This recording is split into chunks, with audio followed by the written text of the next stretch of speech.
La méthode de Lavier, ton coach, ton prof, tout le monde te dit qu'il faut faire entre 6 et 12 reps pour faire du volume musculaire. Voire quelquefois c'est plutôt entre 8 et 12. Mais alors quoi? Si tu en fais 7 ou 13, les dieux de l'hypertrophie vont te tomber sur la gueule et vont te vider de tes muscles comme une espèce de liposuction des enfers? Tu as péché, mon fils. Si tu débarques, j'avais déjà fait une vidéo sur ce sujet il y a un petit moment. Mais j'aimerais revenir dessus plus en détail et surtout avec un point de vue un petit peu différent. D'ailleurs, je pense que je vais faire ça un peu plus souvent car la recherche évolue, mes connaissances et ma perception également, alors je vois pas pourquoi les vidéos devraient pas faire de même. Sur ce, commençons.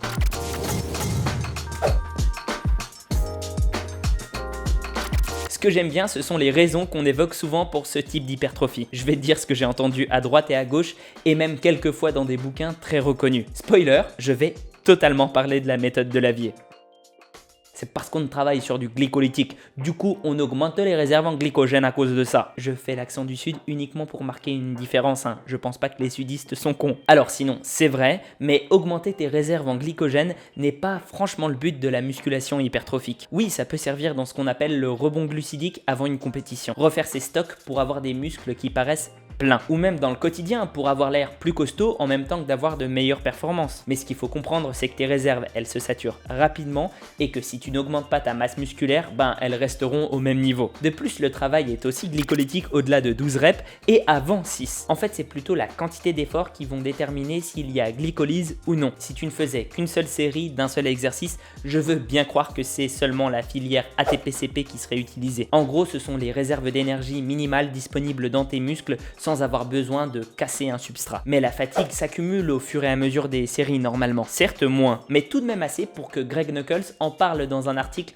en long, en large et en travers sur son superbe blog. Il y démontre que pas assez de conditions physiques peut sérieusement entamer ta capacité à faire du muscle et de la force. Sinon, j'ai aussi fait une vidéo dessus il y a pas longtemps. Pour moi, ce qui va plutôt jouer sur le glycogène, c'est certes la quantité, l'intensité d'effort, mais surtout l'alimentation, si elle est riche en glucides ou non. Car un truc qui fonctionne très bien pour se saturer en glycogène, c'est le régime hyperglucidique. Ça a été montré maintes et maintes fois. Toutefois, ne me fais pas dire ce que je n'ai pas dit. Avoir une certaine dose de stress métabolique apportée par la glycolyse et l'acidification qui est liée est nécessaire pour faire de l'hypertrophie. Sinon, on soulèverait juste sa RM, le poids maximal qu'on peut déplacer pour un mouvement donné pour une seule répétition. On le ferait à chaque séance avec un léger temps de repos et ça serait bon. Quand tu es à 75% de ta RM sur une série, ta riposte anabolique elle augmente de 130%.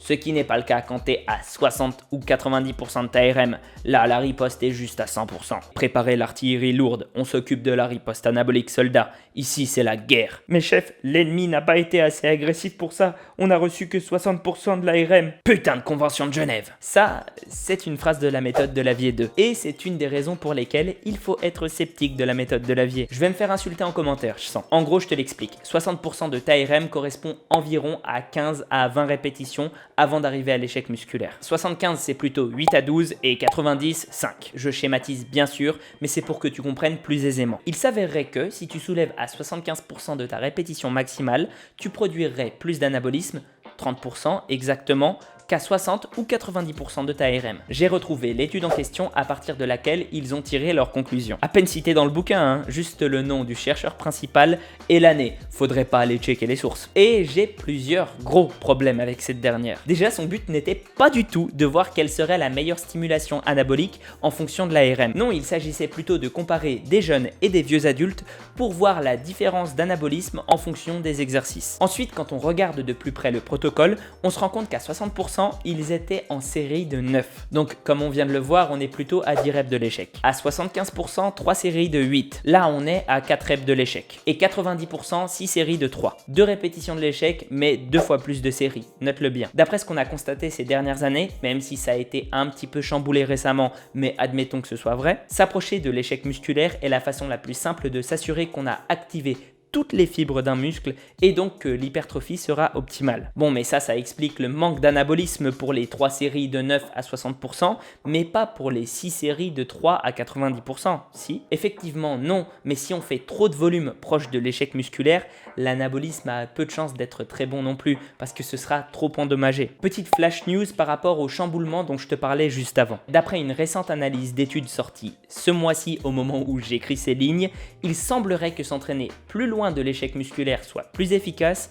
mais uniquement pour les confirmer. Ces derniers pourraient en effet avoir une meilleure synchronisation des unités motrices, ce qui voudrait dire qu'ils mobilisent toutes leurs fibres plus tôt dans une série. Aller proche de l'échec trop souvent voudrait donc dire des fibres très abîmées et une récupération altérée. Bref, voilà, on va revenir au sujet de la vidéo. Mais ce qui casse vraiment tout le délire de cette étude, parce que jusqu'à là ça pourrait passer, c'est la méthode d'analyse. Elle n'est plus considérée comme fiable dans la communauté scientifique autour du sport. En effet, à l'époque, on pensait que le taux d'anabolisme général était corrélé à la réponse anabolique dans les 4 heures qui suivent la séance. En gros, qu'on allait construire du muscle à long terme si notre synthèse protéique était plus élevée dans les 3-4 heures. Il s'avère que non, et donc toutes les recherches de cette époque sont à prendre avec des pincettes. Nous sommes en ce jour réunis pour porter hommage à la recherche sur l'anabolisme dans les années 90-2000. Puisse sa mémoire reposer en paix. Donc en résumé, voici pourquoi il ne faut se fier à personne sans avoir vérifié soi-même, même pas à la méthode de Lavier. Déjà, l'étude n'est pas contextualisée autant dans son but que les méthodes utilisées, ce que je trouve au minimum pas très flatteur. Sous-entendu, de toute façon vous êtes trop bête pour comprendre. Au pire, pas très honnête. Personne n'ira vérifier de toute façon. Mais surtout, et ça c'est normal, la recherche évolue, modifie, consolide, réfute. Prendre tout ce que tu lis avec suspicion et ne jamais être définitif dans tes conclusions t'évitera de tomber dans le piège de l'ego ou de la vénération. Celui-ci te conduira fatalement vers des connaissances erronées. Pour conclure sur les raccourcis et autres idées reçues à ce sujet, à mon avis, la raison principale pour laquelle on te dit c'est ce champ de répétition là et pas un autre, c'est la flemme. On sait que 5 répétitions ou moins font travailler la force. 15 ou plus, ce sera l'endurance. Et entre les deux, forcément, on se dit qu'il doit bien y avoir quelque chose. Ça peut pas servir à rien. Et donc, on y cale l'hypertrophie. Bon alors les gars, on est d'accord, hein, moins de 5 reps, c'est la force. Ouais. Et plus de 15, c'est l'endurance musculaire. Ouais. Et bien voilà, l'affaire est bouclée. Désolé, mais il y a quoi entre les deux? Putain, Benoît, tu nous emmerdes avec tes questions à la con.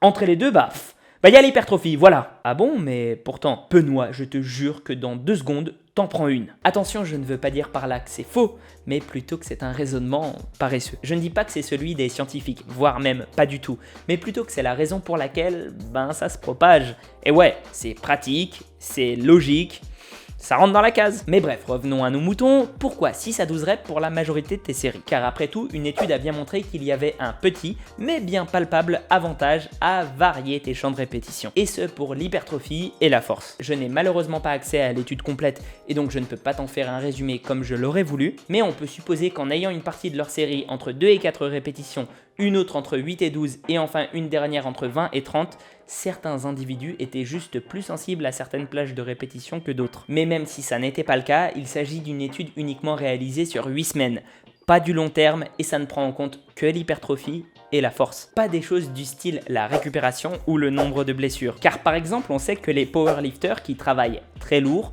souvent à moins de 5 répétitions, ont tendance à être très souvent blessés. Comment ça? Pourtant, c'est pas ce que j'ai entendu d'après les statistiques. Habituellement, on lit que se faire des blessures dans les sports de force, c'est très rare. Mais il faut apporter un bémol conséquent. Les statistiques sont faites dans leur majorité en prenant en compte des blessures qui empêchent de pouvoir s'entraîner. Quand on parle de douleur ou d'atteinte articulaire, alors là, les powerlifters atteignent des taux stratosphériques. La preuve, une étude menée sur environ 100 powerlifters suédois d'un niveau correct, mais pas non plus élite, a montré des résultats assez impressionnants. 70% avaient des blessures quand ils ont été interrogés, mais jusqu'à 90 ont signalé qu'ils avaient eu au moins une blessure dans l'année précédente. Autant dire, pas le top du top si jamais on veut construire du muscle à long terme. Quant au volume supérieur, les 15 reps et plus, il faut savoir que si la majeure partie de notre entraînement se passe là-dedans, on accumule de la fatigue beaucoup plus vite. Même si on considère qu'arriver à l'échec musculaire épuise toutes tes fibres de la même façon, qu'on soit à 5 comme 20 reps. Et je ne suis pas totalement d'accord avec ça, mais ce sera le sujet d'une autre vidéo. Il n'y a pas que tes muscles qui fonctionnent à ce stade,